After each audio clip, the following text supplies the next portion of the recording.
जरा सोचिए, एक ऐसा शहर जिसमें सोने और कीमती पत्थरों से बने 9 लाख से भी ज्यादा महल हों। एक ऐसी शानदार नगरी जो एक दिन अचानक समंदर में समा गई। ये कहानी है भगवान कृष्ण की द्वारका की। एक ऐसी कहानी जिसे हजारों सालों से सिर्फ एक मिथक माना जाता था। पर क्या हो अगर ये सिर्फ एक कहानी ना हो? यही वो सवाल है जो दशकों से इतिहासकारों और आर्कियोलॉजिस्ट्स के मन में घूम रहा है। एक ऐसा सवाल जो हमें यकीन और विज्ञान के बीच की एक बहुत बारीक सी लाइन पे ले जाता है। क्या वाकई समंदर की गहराइयों में एक पूरा का पूरा शहर दफन हो सकता है? तो चलिए सीधे मुद्दे पर आते हैं। साल था 1983। इंडियन आर्कियोलॉजिस्ट्स की एक टीम गुजरात के तट के पास समंदर में उतरी। जैसे जैसे वो नीचे जा रहे थे, रेत और चट्टानों के बीच उन्हें कुछ ऐसा दिखा जो कुदरती नहीं लग रहा था। इंसानों की बनाई दीवारें, बड़े बड़े खंभे, एक ऐसा नज़ारा जिसमें इतिहास को हमेशा के लिए बदल देने की ताकत थी। अब इस खोज को ठीक से समझने के लिए हमें थोड़ा टाइम में पीछे जाना होगा, करीब 5000 साल पीछे। महाभारत और पुराणों में एक ऐसे शहर का जिक्र है जो किसी सपने जैसा था। ये नगरी थी भगवान कृष्ण की, द्वारका।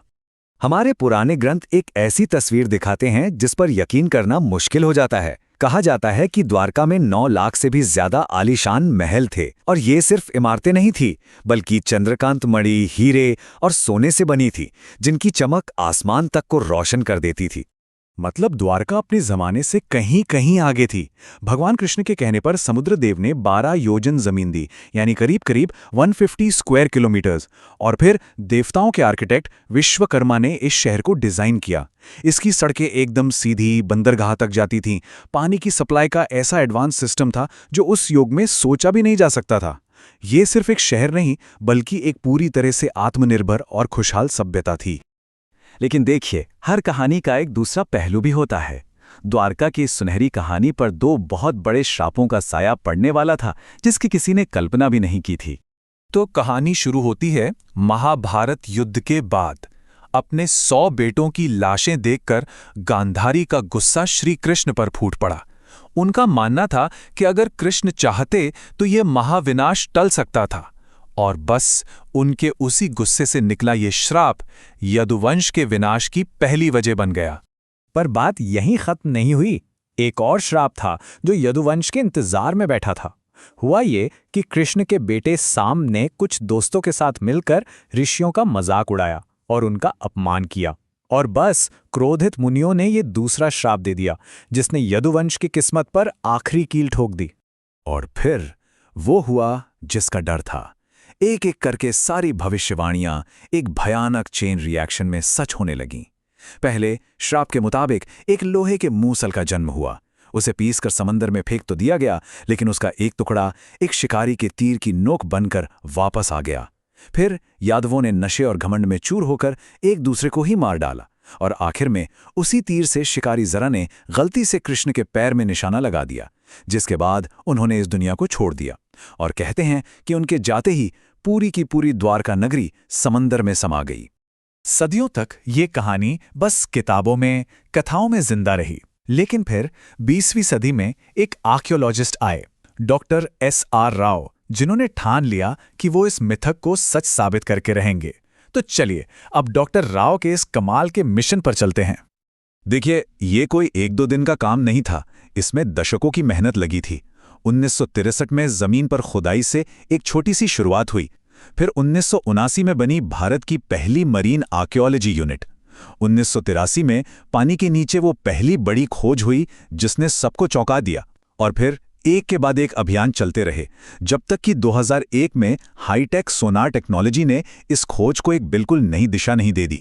और सबसे कमाल की बात तो यह है कि जो ग्रंथों में लिखा था वो सच में मिलने लगा। महाभारत में एक किलेबंद शहर का जिक्र है, और गोताखोरों को ठीक वैसी ही 560 मीटर लंबी दीवार पानी के नीचे मिली। पुराणों में एक बिजी पोर्ट यानी बंदरगाह का जिक्र है, और समंदर के नीचे से उस जमाने के अनोखे एंकर्स मिले। पर यह सफर बिल्कुल भी आसान नहीं था। डॉक्टर राव के पास रिसोर्सेज की बहुत ज्यादा कमी थी।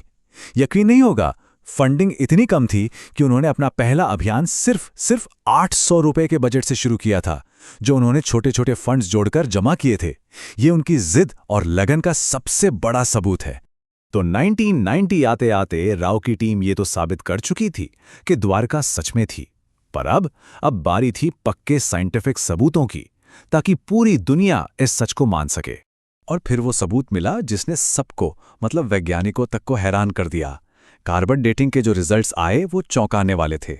पानी के नीचे मिली एक कलाकृति 9000 साल पुरानी निकली, मतलब ये तो हड़प्पा सभ्यता से भी पुरानी थी। सबसे दिलचस्प बात यह है कि अलग अलग साइंस की फील्ड से मिले सबूत एक ही तरफ इशारा कर रहे थे। सोनार मैपिंग ने, जो साउंड वेव से समंदर के नीचे का नक्शा बनाती है, शहर जैसी साफ सुथरी बनावट दिखाई। जियोलॉजी ने कंफर्म किया कि उस इलाके में समंदर का लेवल बहुत तेजी से बढ़ा था, जिससे एक शहर का डूबना बिल्कुल मुमकिन है। और कार्बन डेटिंग ने बताया कि ये जगह न सिर्फ महाभारत काल में, बल्कि शायद उससे भी हजारों साल पहले आबाद थी। डॉक्टर राव की एक बात मुझे लगता है इस पूरी खोज का सार बता देती है। उनका नजरिया कभी भी सिर्फ धार्मिक नहीं था, वो तो इतिहास की एक खोई हुई कड़ी को ढूंढ रहे थे। उन्होंने पुराने कथाओं को एक सुराग की तरह इस्तेमाल किया, और उसी सुराग ने उन्हें भारत के सबसे बड़े आर्कियोलॉजिकल रहस्यों में से एक को सुलझाने में मदद की। और जानते हैं, ये कहानी आज भी उतनी ही जिंदा है। इसी साल की शुरुआत में जब प्रधानमंत्री नरेंद्र मोदी ने खुद उस पवित्र जगह पर जाकर डुबकी लगाई और मोरपंख अर्पित किया, तो ये सिर्फ एक इवेंट नहीं था। यह भारत की उस हजारों साल पुरानी विरासत को एक श्रद्धांजलि थी, जिसे अब विज्ञान ने भी मान लिया है। ये दिखाता है कि द्वारका आज भी हमारे लिए कितनी गहरी सांस्कृतिक और राष्ट्रीय अहमियत रखती है। तो आखिर में द्वारका की ये कहानी हमें क्या सिखाती है? यही कि शायद विश्वास और विज्ञान, ये दो अलग अलग रास्ते नहीं हैं, बल्कि एक ही सच तक पहुंचने के दो अलग अलग तरीके हो सकते हैं। ये हमें याद दिलाती है कि हमारी पौराणिक कथाओं में अक्सर गहरे ऐतिहासिक सच छिपे होते हैं, जो बस खोजे जाने का इंतजार कर रहे हैं। क्या पता लहरों के नीचे अभी और कितने राज दफन हो। जय द्वारकाधीश।